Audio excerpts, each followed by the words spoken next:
नमस्कार, मैं विशाल और आप देख रहे हैं कमिंग भारत। इस वक्त हमारे साथ मौजूद हैं लाल बाबू, जो कि बिहार बक्सर के कार्यकारी जिला अध्यक्ष हैं और हम इनसे सीधे रूबरू हो रहे हैं और इनसे कुछ मुद्दाओं पे हम लोग चर्चा करेंगे। क्योंकि देखा जाए तो इस वक्त बिहार एक ऐसे होड़ से अभी गुजर रहा है जिसका नाम अगर मैं बोलूं महाकुंभ तो वो भी गलत नहीं होने वाला है। क्योंकि इस वक्त बिहार में होने वाला है चुनाव। इस चुनाव की अगर मैं चर्चा करूं तो ये चुनाव का जो चर्चा है पूरे केंद्र में होता है और इसी बीच हमारे साथ मौजूद हैं लाल बाबू।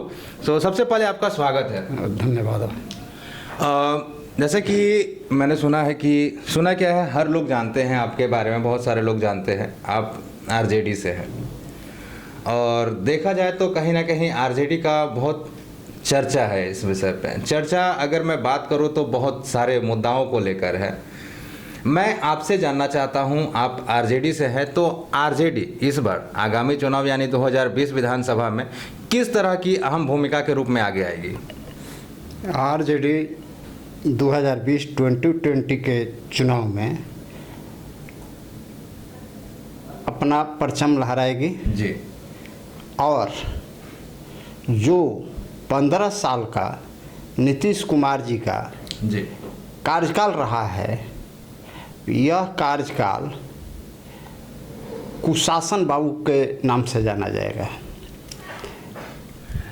ऐसा 15 साल में क्या घटित घटना घटी है जिसको लेकर आप बोल रहे हैं कि 15 साल में कुछ भी नहीं हुआ? देखा जाए तो सरकार ने कई वादे किए हैं कि सड़क बना है, बहुत सारे गरीब लोगों के लिए भी उन्होंने काम किया है। आप मतलब किस सेंस में बोल रहे हैं, क्या हुआ है?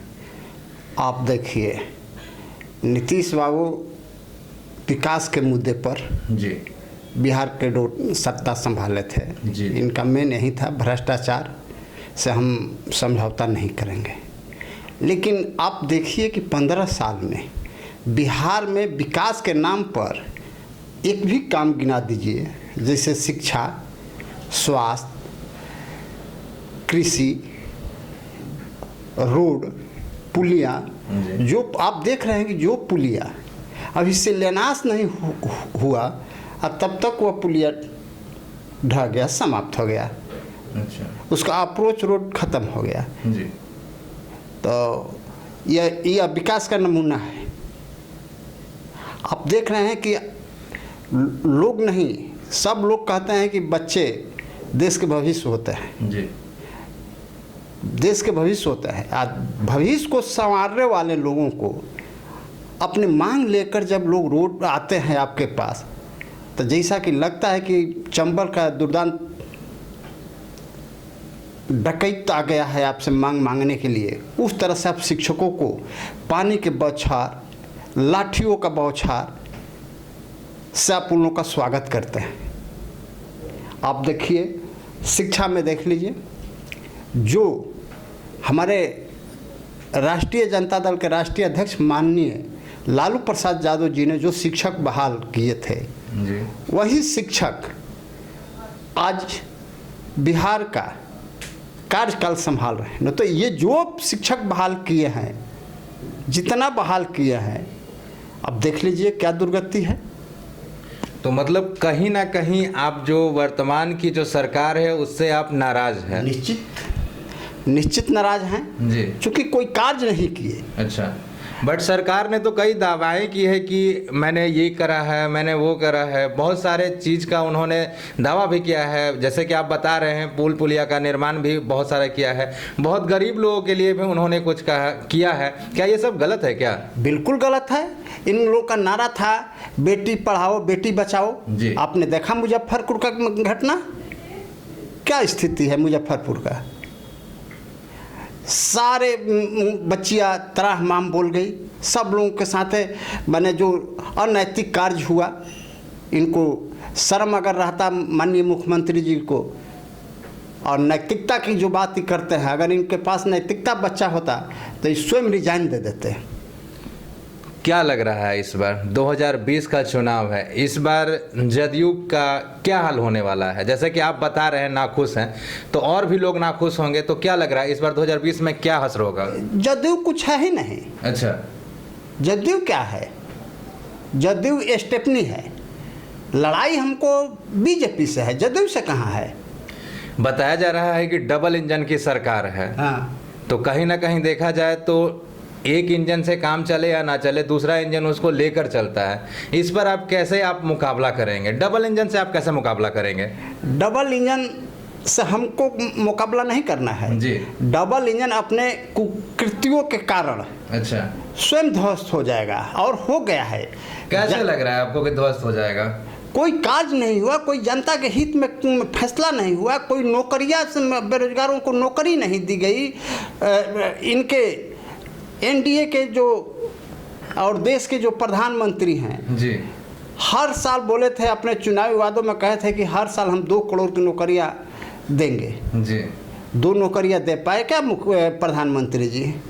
अच्छा, 2 नौकरियां दे पाए? अब कह रहे हैं खिलौना। अरे खिलौना तो अब देश को ही बना दिए प्रधानमंत्री जी। अभी आपने बातों बातों में कहा हमें एनडीए से लड़ाई नहीं करना है, हमें बीजेपी से लड़ाई करना है। जदयू से लड़ाई नहीं करना है, बीजेपी से लड़ाई करना है। ये मुहिम किस तरह की होगी आपकी? ये कुछ है ही नहीं। अच्छा, स्टेपनी से क्या लड़ाई होगी जी। हमारा मुख्य मुकाबला बीजेपी वर्सेस आरजेडी है। अच्छा, ये तो स्टेपनी है जी। बीजेपी का। अच्छा। आप देखिए, इन्हीं के साथी थे चिराग पासवान जी। जी। चिराग पासवान इनके कार्यों से कितने नाराज हैं। कहीं ना कहीं देखा जाए तो वाकई में जो अभी आप बता रहे हैं वो खुद नाराज होकर अपनी सरकार बनाने की उम्मीद में है, चिराग पासवान। उस पर आप क्या बोलेंगे? चिराग पासवान जी, सबको इच्छा होती है, जी। जो विद्यार्थी पढ़ता है तो सबको इच्छा होती है कि हम क्लास में फर्स्ट करें। जी बिल्कुल। जो राजनीति करता है सबको इच्छा होती है कि हम भी एमएलए बने, एमपी बने, जी हम भी मुख्यमंत्री बने। बिल्कुल। तो ये कोई गलत नहीं है, लेकिन ये तो बनाना है जनता को। जनता मालिक होती है लोकतंत्र में, तो माने जनता मालिक है। हमको कहने से तो हम माने एमएलए बन नहीं जाएंगे, हम एमपी बन नहीं जाएंगे। जी जी। जनता न बनाएगी, जनता लोकतंत्र की मालिक है। तो जनता निर्णय ले चुकी है माननीय तेजस्वी जी को मुख्यमंत्री 2020 में बनाने का। कहीं ना कहीं आप लोग अपना मुख्यमंत्री चुन चुके हैं पहले ही। निश्चित। बात तो रहा विपक्ष का। अगर मैं पक्ष की बात करूं, आरजेडी की बात करूं, तो आरजेडी 2020 आगामी चुनाव में, विधानसभा के चुनाव में उनकी खास एजेंडा क्या रहेगी? वो किन प्रमुख वादाओं को लेकर आगे बढ़ेगी, लोगों के बीच आएगी? क्योंकि हमारे बहुत सारे ऐसे व्यूअर्स हैं जो आपको इस वक्त देख रहे हैं, वो जानना चाहते हैं कि आरजेडी की प्रमुख एजेंडा क्या है 2020 की।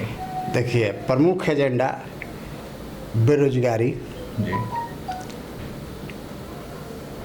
नियोजित शिक्षकों का हमारे माननीय नेता तेजस्वी प्रसाद यादव बोल चुके हैं जी। कि अगर मेरी सरकार बनती है, आती है, तो मैं नियोजित शिक्षकों का जो समस्या है जो हम पूरा करेंगे, परमानेंट करने का काम करेंगे। जी जी। नियोजन शब्द हटा देंगे। जी। इसके बाद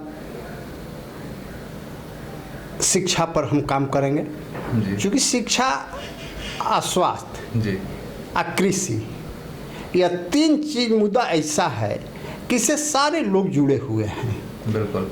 अगर यह 3 को आप दुरुस्त कर देते हैं तो बिहार से जो पलायन मजदूर करते हैं वह पलायन नहीं करेंगे, क्योंकि उनको काम यहाँ मिलेगा। जी।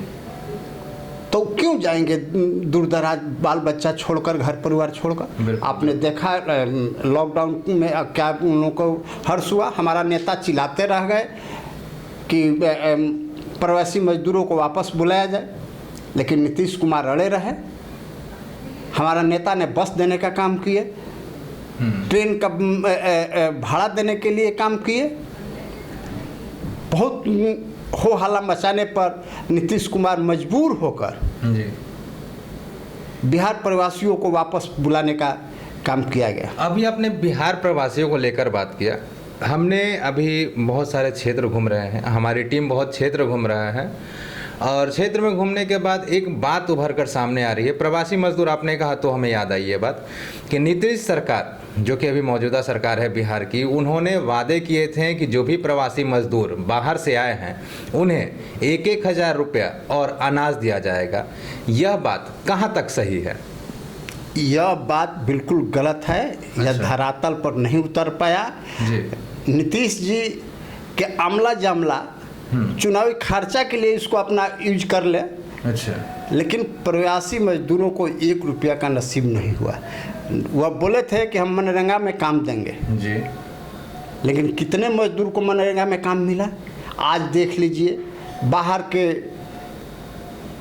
इंडस्ट्री के मालिक लोग आपके गाड़ी, एसी बस, प्लेन से आपके बिहार में आते हैं और मजदूर को ले जाने का आप काम कर रहे हैं। आपका वादा कहाँ गया कि हम सारे प्रवासियों को मनरेगा में काम देंगे? कहाँ से काम दीजिएगा? 15 साल सत्ता में रहे, आप एक सुई का कारखाना नहीं बना पाए। बनाए का कहीं सुई का भी कारखाना? 15 साल एक युग होता है, जी बिल्कुल। 12 साल का ही एक युग माना जाता है, तो अब 15 साल आप पूरा करने जा रहे हैं। तो देखा जाए तो कहीं ना कहीं आप इस सरकार से, मौजूदा सरकार से बेहद नाराज है। मैं बात करूं अभी आरजेडी की, तो क्या लग रहा है आरजेडी में अभी सारा चीज़ सही चल रहा है? बिल्कुल, सारे लोग इंटैक्ट हैं। बट कहीं ना कहीं देखा जाए तो आरजेडी से बहुत सारे लोग नाखुश हैं। बताया जा रहा है कि कुछ दिन पहले ही जीतन राम मांझी, जिन्होंने अभी आरजेडी से अलग हो गए और एक बयान देते हैं मीडिया में आकर कि मुझे आरजेडी से वैसा आदर और सम्मान नहीं मिला जिसे वो अपेक्षा कर रहे। तो ये बात कहाँ तक सही है?